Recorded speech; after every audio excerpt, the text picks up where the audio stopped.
guys, kembali lagi dengan saya Indah Noprianti dengan NPM A1G022006. Nah, di sini saya akan melanjutkan video saya yaitu bab 11 tentang efektivitas dan mutu sekolah. Nah, di sini nih ada beberapa materi yang akan dibahas. Yang pertama itu ada pengertian sekolah efektif, yang kedua itu ada karakteristik sekolah yang efektif. Nah, yang ketiga itu ada model-model sekolah efektif, yang keempat itu ada usaha meningkatkan efektivitas dan mutu sekolah. Nah, kita akan masuk ke bagian pertama yaitu pengertian sekolah efektif. Nah, menurut kalian apa sih sekolah efektif itu, bagaimana caranya?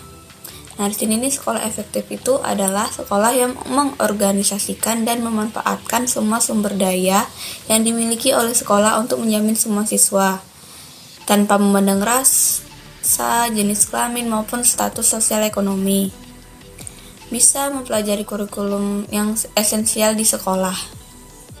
Tapi menurut Supardi, sekolah efektif itu adalah sekolah yang memiliki kemampuan memberdayakan setiap komponen penting sekolah, baik secara internal maupun eksternal, serta memiliki sistem pengelolaan yang baik, transparan, dan akuntabel dalam rangka mencapai tujuan visi misi sekolah secara efektif.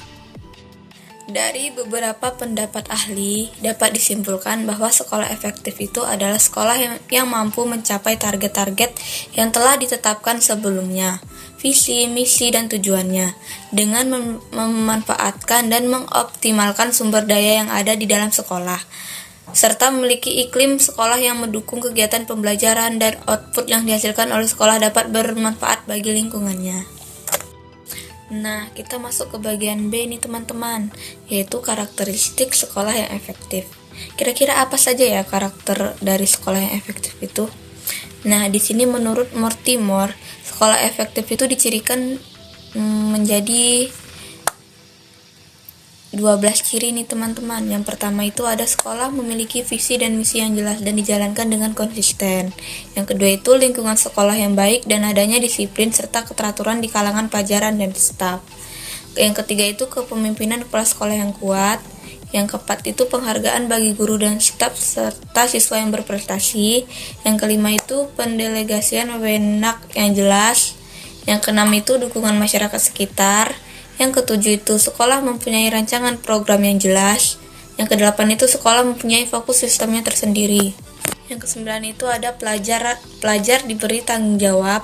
Yang kesepuluh itu guru menerapkan pembelajaran yang inovatif. Yang kesebelas itu melakukan evaluasi yang berkelanjutan. Dan yang terakhir itu ada kurikulum sekolah yang terancang dan terintegrasi satu sama lainnya. Oh, ada 13 nih teman-teman. Yang terakhir itu ada melibatkan orang tua dan masyarakat dalam membantu pendidikan anak-anaknya. Jadi karakteristik sekolah efektif itu ada 13 ya teman-teman. Nah, di sini ada konsep standar nasional pendidikan, maka sekolah efektif harus memenuhi standar-standarnya. Yang pertama itu ada standar isi, yang kedua itu ada proses pembelajaran, yang ketiga ada kompetensi kelulusan, yang keempat itu ada standar tenaga pendidik dan kependidikan, yang kelima itu ada sarana dan prasarana, yang keenam itu ada pengolahan, ketujuh ada pembiayaan, kedelapan itu ada penilaian. Nah, yang bagian ketiga itu ada model-model sekolah efektif. Kira-kira apa saja ya model dari sekolah efektif itu? Nah, di sini nih ada 3 model dari sekolah efektif. Yang pertama itu ada model tujuan.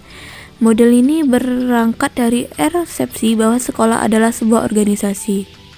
Model tujuan ini sering digunakan untuk meneliti dan menilai ketercapaian sebuah sekolah.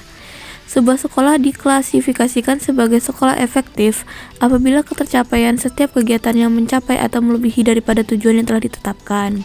Nah, model ini berguna apabila outcome sebuah sekolah jelas, terutama yang berkaitan dengan kualitas pembelajaran, iklim pengajaran, dan pencapaian akademik dalam ujian nasional. Nah, yang kedua itu ada model manajemen mutu total. Model manajemen mutu total ini mengklasifikasikan sebuah sekolah efektif jika sekolah tersebut berupaya melibatkan dan memberi kuasa kepada semua anggota dalam fungsi sekolah. mengendalikan pembaikan berterusan dalam aspek yang berbeda, memberi kepuasan keperluan, kehendak, dan jangkauan konstituensi internal maupun eksternal sekolah walaupun di dalam lingkungan yang berubah. Dalam manajemen mutu total, dasar penilaian efektivitas sekolah meliputi kepemimpinan, manajemen sumber daya manusia, manajemen proses, penerangan, dan analisis. Nah, perencanaan, keputusan, pencapaian belajar, serta dampak kepada masyarakat. Yang ketiga itu ada model proses. Berdasarkan model proses, sebuah sekolah efektif sekiranya fungsi dalam sekolah tersebut dalam keadaan terurus, efisien, dan aman. Model ini menekankan pada aktivitas yang dijalankan sebagai kriteria penting efektivitas sebuah sekolah. Nah, sekarang kita masuk ke bagian terakhir nih teman-teman, yaitu ada usaha meningkatkan efektivitas dan mutu sekolah. Kira-kira apa saja ya usaha meningkatkan efektivitas dan mutu sekolah itu? Nah, mari simak. Di sini, menurut Daryanto, bahwa usaha untuk meningkatkan efektivitas dan mutu sekolah itu dapat dilakukan dengan berbagai cara, yaitu sebagai school review, di mana school review ini merupakan suatu proses seluruh komponen sekolah bekerja sama khususnya dengan orang tua dan tenaga profesional untuk mengevaluasi dan menilai efektivitas sekolah serta mutu lulusan. Yang kedua itu ada benchmarking, merupakan suatu kegiatan untuk menetapkan target yang akan dicapai dalam periode tertentu. Yang ketiga itu adalah quality assurance, merupakan cara untuk menentukan bahwa proses pendidikan telah berlangsung sebagaimana mestinya. Informasi yang dihasilkan akan menjadi umpan balik bagi sekolah dan memberikan jaminan bagi orang tua bahwa sekolah senantiasa memberikan pelayanan terbaik. Nah, yang terakhir ini ada quality control, merupakan suatu sistem untuk mendeteksi terjadinya penyimpangan kualitas output yang tidak sesuai dengan standar. Nah, teman-teman, kiranya seperti itulah penjelasan dari saya untuk kalian tentang efektivitas dan mutu sekolah. Nah, apabila ada kekurangan dan kesalahan kata, saya pribadi mohon maaf. Dan kita akan lanjut di video berikutnya. Jangan lupa tontonin terus ya. Bye-bye.